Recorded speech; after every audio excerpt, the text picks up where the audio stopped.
Welcome to my YouTube channel. Kung bago ka lang sa channel na to at true-blooded Aldab Nation ka, tama po ang channel na pinuntahan mo.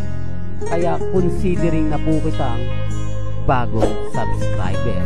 At huwag mong kalimutan pindutin yung bell para lagi po kang updated sa bagong video na ilalabas ko.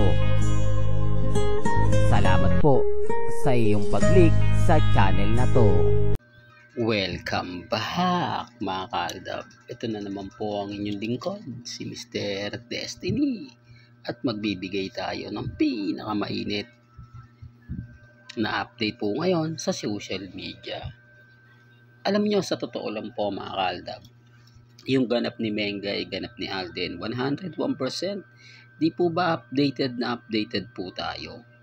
Lalo pa po ngayon mga kaaldab na talagang maraming ganap kina Alden Richards. Bago tayo tumalakay sa ating mainit na pag-uusapan, abay pupunta po sa London si Richard Paul Carson o sa United Kingdom simula po July 5 hanggang July 6 para nga po mag-celebrate doon kasama ang mga Filipino community. Ito yung pinapaliwanag ko madalas na kailangan kong maglabas ng ebidensya at resibo na wala na nga po talagang maaasahan pang project ang GMA o ang mga fans ni Alden sa GMA na magkakaroon siya ng teleserye. Dito pa lang sa schedule ni Alden, napakarami na eh. Katulad nga po ng TV ng photoshoot niya kagabi. Ramdam nyo? Kaya ko lang pinapakita itong mga post na to para sabihin, para kumbaga tutukan yung mga bagay-bagay na mahirap nga po talagang ipaliwanag. Mahirap nga po talagang ipaintindi, lalo na nga po sa mga bitter po sa channel natin. Alam ko naman po na marami talagang hindi kontento sa mga pinapaliwanag ko. Gusto nila yung talagang detalyado. May mga pagkakataon na hindi ko talaga to napapakita, na sinasabi ko nga pong may ganap si Alden pero wala naman po tayong ipinopost. Pero alam ko naman kahit hindi ko to i-post, alam po ito ng mga updated kay Alden. Kasi yung mga mamis, mga titas, mga senior, naniniwala naman po sa mga ina-update ko eh. Kaya lang yung mga bitter, kailangan mo maglabas ng ebidensya at resibo. Di po ba? Gaya nga po ng post na nakikita ninyo. Ito po yung tatalakayin natin. Ito po yung isa sa mainit nga po na pinag-uusapan. Siyempre, kailangan po nating maglabas ng ebidensya at resibo. Ito po yung kasi yung post ni Lolit Solis na naawa nga po siya kay Alden Richards na mayroon naman talagang nagsalita ng masakit. Ito yung pinapaliwanag na naman po ni Mr. Destiny. Pansin nyo, nag-post po, di po ba? Nag-post po si Alden, si Alden Richards po sa Twitter.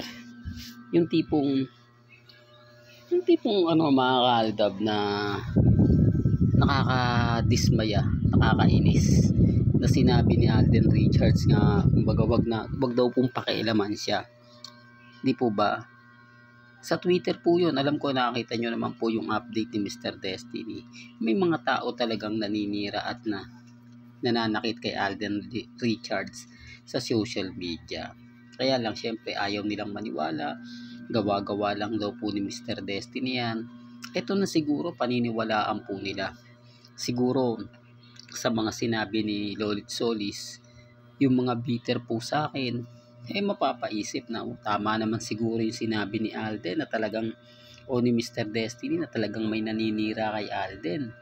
Kasi sabi, ang inaano ko, gawa-gawa lang yan ni Mr. Destiny. Ngayon siguro mga kaaldab, may mga bagay-bagay o punto po tayo na mahirap po talagang ipaliwanag. Mahirap po talagang sabihin, mahirap po talagang gawin. Pero andyan na yan eh. Andyan na yung point na mapapaisip na lang kayo. Andyan yung point na kumbaga ititignan nyo na lang.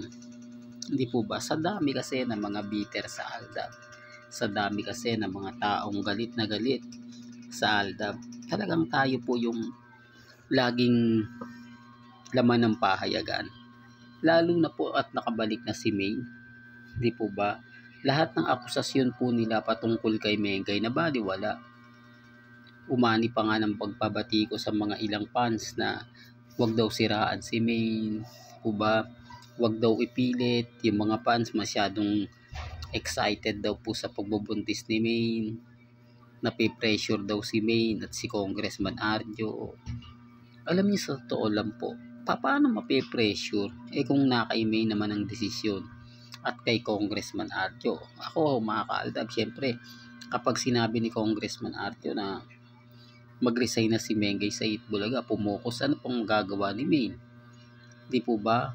Kasi 30 na po si Maine. Hindi na po normal yung mga ganyan na kapag sabihin na natin na nag-asawa na po kayo ng 2 years o magti 3 years na 3 years tapos walang anak.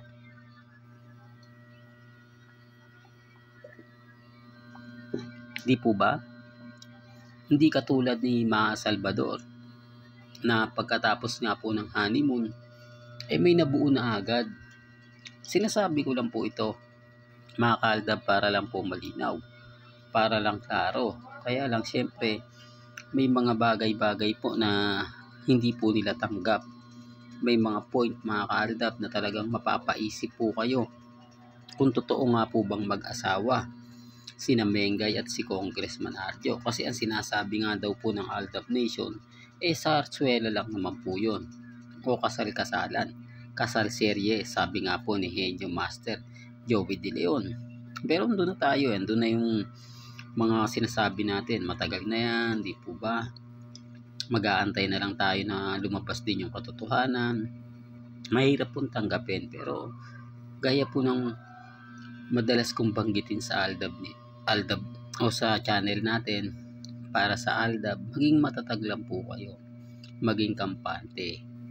Normal lang po yung masasakit na salita na inaabot po natin, yung mga sinasabi po nila, kasi hindi naman po tayo kumbaga basta-basta matitinag. Kung si Richard Paul Carson nga po mabait, di po ba? Maraming taong natutulungan, maraming tao ang nabibigyan niya ng kumbaga tulong na hindi po siya nagpo-post sa social media, di po ba? Maka-Diyos at napakaraming blessing po na dumarating, inaaway pa po sa social media. Binabas pa rin po ng mga taong may hidden agenda po sa kanya. Kaya ang sinasabi ko sa inyo, yung kapwa niya artista sa ABS, sa ABS, sa ABN, sa GMA Network, may talagang may kumbaga inggit. Normal lang naman po yung inggit Di po ba? Kasi sabi ko nga, sa dami ng mga artista, ng mga veterano na sumubok maging producer, maging director, nabigo. Samantalang si Alden Richards na bata pa, kailan lang naman umangat yung karir niya, nagawa niya po agad-agad na maging isang direktor. Di po ba? Sinasabi ko lang po ito, mga kaaldab, sa mga taong bitter po kay Alden Richards. Iba po kasi si Alden Richards, di po ba?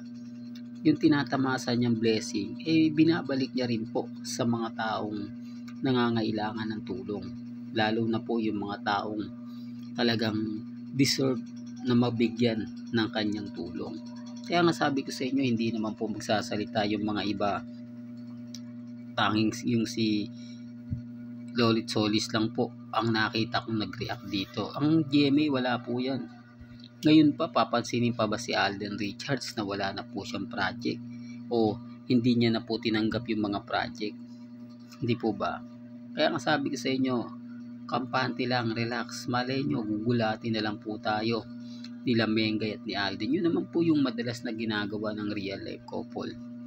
Yun naman po yung punto lagi nila, na talagang lagi tayong kumbaga binibigyan ng excitement. Po ba? Kaya relax lang. Malay nyo, mga kaaldab, di po ba, magdilang anghel na ngayon si Mr. Destiny. Well, hanggang dito na lang po ang ating latest updates. Kaya kung gusto nyo pa po ng pinaka-latest at sariwang update, abay tumutok lang po kayo dito po sa channel ni Mr. Destiny para updated po kayo sa mga bago at sa mga latest na i-upload po natin maya-maya lang. Kaya kung bago ka lang channel na to at isa kang true-blooded Aldab Nation na nagmamahal kina Mengay at Isoy, tama po ang channel na pinuntahan mo. Kaya consider na po kitang bagong subscriber. At huwag mong kalimutang i-share ang mga video po natin sa mga mami, sa mga titas, at sa mga senior. Hanggang sa muli, salamat po sa panonood at pakikinig.